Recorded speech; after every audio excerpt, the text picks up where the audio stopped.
Opening a bank account in Turkey as a foreigner is straightforward if you follow these steps.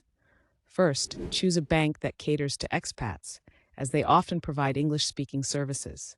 Popular banks include Garanti, İş Bankası, and Yapı Kredi.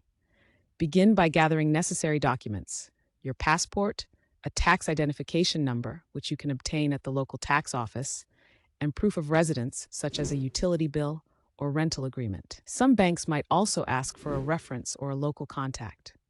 Next, visit the bank branch in person. Most banks require a face-to-face meeting to open an account. When you arrive, ensure you have all your documents ready. The bank representative will guide you through the application form. You may also be asked to deposit an initial amount, which varies by bank. After your application is approved, you will receive your account details and a debit card. Remember to inquire about mobile banking options, as this can simplify your banking experience significantly. Enjoy easy access to your funds and the convenience of managing your finances in Turkey. With your account set up, you can now confidently navigate your financial needs while enjoying everything this beautiful country has to offer.